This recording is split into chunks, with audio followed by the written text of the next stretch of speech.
علیکم۔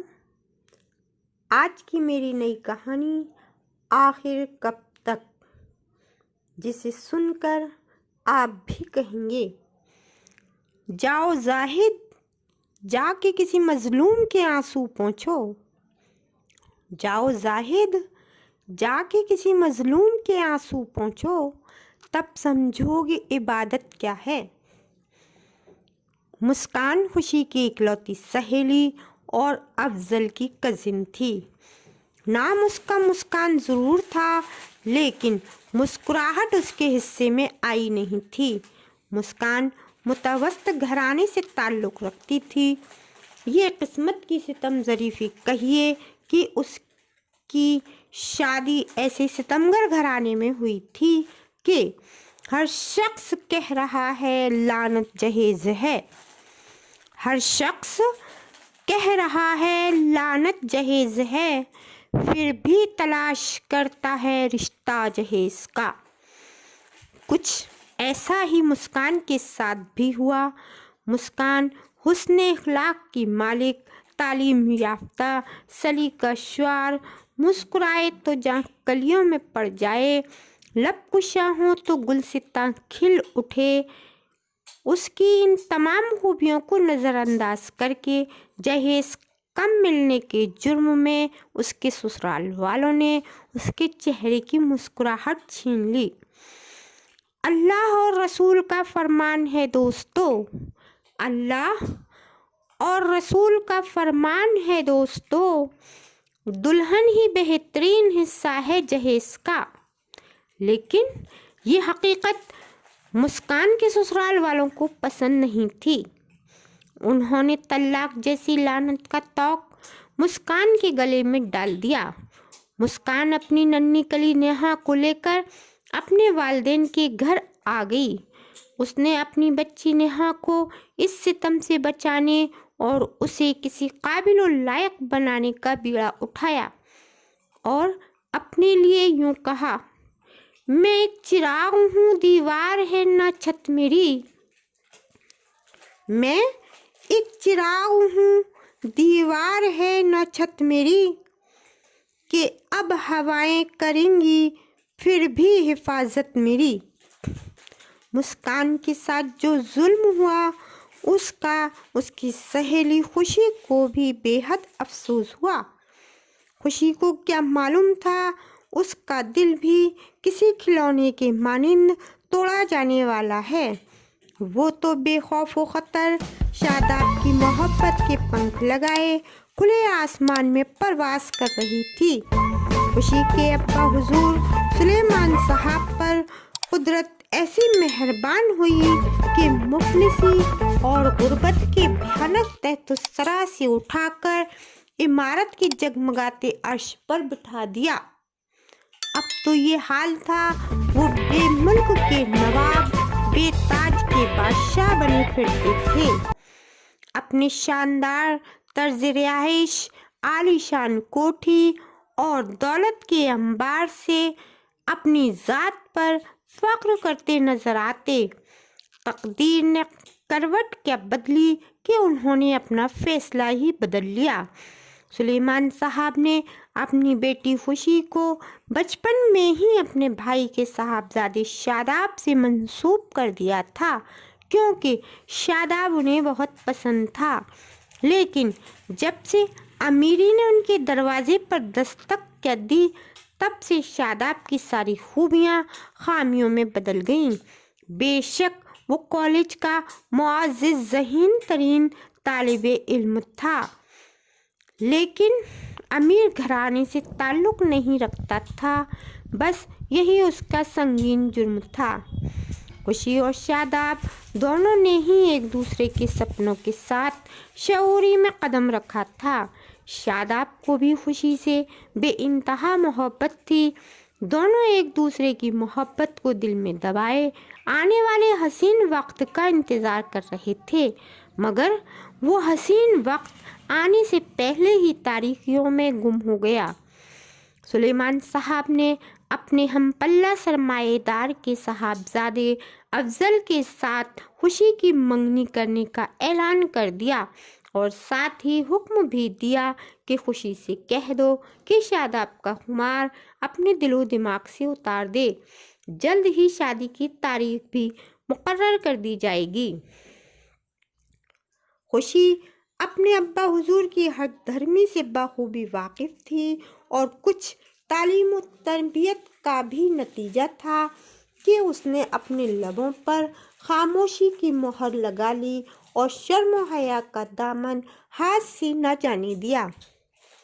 امی جان کو بچوں کے ساتھ ہو رہی ناانصافی کا بے حد افسوس تھا، مگر وہ شوہر کے فیصلے کے سامنے بے بس اور مجبور تھیں۔ یہ کاروانی ہستی ہے تیزگام ایسا، یہ کاروانی ہستی ہے تیزگام ایسا، قومیں کچل گئی ہیں جس کی روا روی میں۔ لیکن سلیمان صاحب اس بات کو کب سمجھتے تھے؟ شاداب کے سپنوں کی مالا کے موتی ٹوٹ کر بکھرے اور دولت کے قدموں تلے کچل گئے۔ شاداب کا تو بس یہ حال تھا۔ ہوتا ہے مگر درد اسی چوٹ کا زیادہ، ہوتا ہے مگر درد اسی چوٹ کا زیادہ، جس چوٹ کا دل پر کہیں گھاؤ نہیں ہوتا۔ آخر وہ دن بھی آ گیا۔ والدین کے گھر کی مہمان اور پرائے گھر کی آبرو شان ایک کوٹھی سے ودا ہو کر دوسری کوٹھی میں جا رہی تھی۔ رخصتی کا وقت قریب آ رہا تھا۔ رخصتی کے خیال سے امی جان بے حال ہو رہی تھیں۔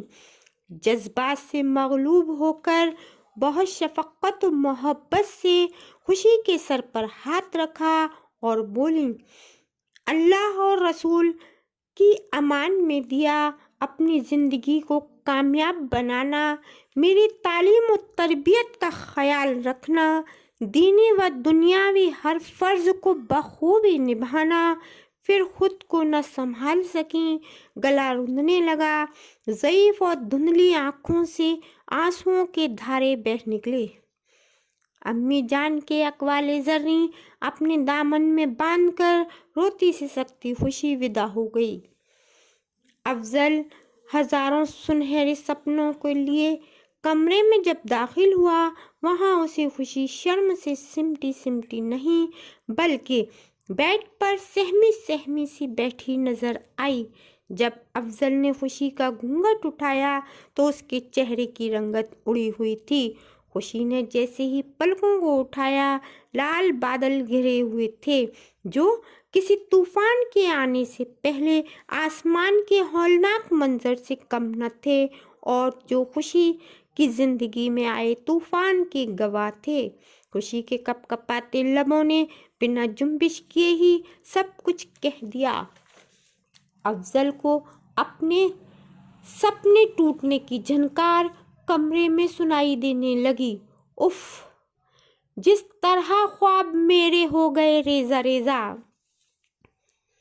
جس طرح خواب میرے ہو گئے ریزہ ریزہ، اس طرح سے نہ کبھی ٹوٹ کر بکھرے کوئی۔ اب لہلہاتے امیدوں کے دن، خوشیوں سے لبریز شباب کے دن خاموشیوں کی نظر تھے۔ افضل نے اپنا غم نہ جانے دل کے کس نہا خانے میں چھپا لیا تھا۔ آخر کب تک چھپا رہتا؟ والدین تو اولاد کی رگے جاں سے بھی قریب ہوتے ہیں، ان سے بھلا کوئی راز پوشیدہ رہ سکتا ہے؟ اتفاق سے ایسے واقعات ہو جاتے کہ انہیں حقیقت تک پہنچنے میں دیر نہ لگتی۔ سی لیے تھے لب تو ان کے روبرو اس نے مگر، سی لیے تھے لب تو ان کے روبرو اس نے مگر، خاموشیوں نے بڑھ کر اظہار تمنا کر دیا۔ سلیمان صاحب بے شک سخت گیر طبیعت کے مالک تھے، مگر اب ان کو بھی خوشی کی خاموشی نے توڑ دیا۔ وہ اپنے فیصلے پر بے حد افسردہ اور پشیماں تھے۔ افضل سنجیدگی اور تہذیب کا پیکر تھا، زندگی کے 25 سال دنیا کی ہر دلچسپی اور رنگینیوں سے دور رہ کر گزارے تھے۔ امی حضرت کا تو اس کی ہر ادا پر ممتا کا سمندر اگل پڑتا۔ کوئی فیصلہ لینے کی کشمکش میں افضل اپنے کمرے سے نکل کر برآمدے میں چہل قدمی کر رہا تھا۔ رات کا پچھلا پہر تھا، آخری تاریکیوں کا زرد اداس چاند کا ماحول تھا جو اپنی دھندلی سی کرنیں نچھاور کر رہا تھا۔ امی حضرت تہجد کی نماز ادا کرنے کی غرض سے برآمدے میں جا نماز بچھا رہی تھیں۔ اتنی رات گئے افضل کو چہل قدمی کرتے دیکھ موقع محل پا کر سوال کر ہی لیا، کیا بات ہے افضل، کچھ پریشان لگ رہے ہو؟ وہی مخصوص سی مسکراہٹ کے ساتھ، نہیں امی، ایسی کوئی بات نہیں۔ ایک بار پھر افضل نے مسکراہٹ کا جامہ پہنا کر سچ چھپانے کی کوشش کی۔ امی حضرت نے کہا، بیٹا، تدبیر سے بگڑی تقدیر بھی سنور سکتی ہے۔ امی آپ سچ کہتی ہیں۔ کہتے ہوئے افضل وہیں ان کے پاس بیٹھ گیا، پھر اپنے اندر ہمت جٹاتے ہوئے اپنا مدعا پیش کیا۔ جن عمارتوں کی بنیاد کمزور ہوتی ہے وہ بہت جلد ڈھہ جاتی ہیں، اور گھر کو مضبوطی زن اور شوہر کے خلوص و محبت سے ملتی ہے۔ کیوں امی، ٹھیک ہے نا؟ یا یوں کہہ لیجیے، گھر وہی پیارا ہے جو آباد اور خوشحال ہو۔ گھر وہی پیارا ہے جو آباد اور خوشحال ہو۔ گھر وہی ہے آپس کی الفت سے جو مالا مال ہو۔ میں بھی اپنے گھر کی بنیاد کمزور رکھنا نہیں چاہتا جو مستقبل میں مجھے یا خوشی کو کوئی تکلیف پہنچائے۔ پھر شائستہ انداز میں کہا، ایک ہی رخ سدا ناؤ چلتی نہیں، ایک ہی رخ سدا ناؤ چلتی نہیں، چلیں ہم ادھر کو ہوا ہو جدھر کی۔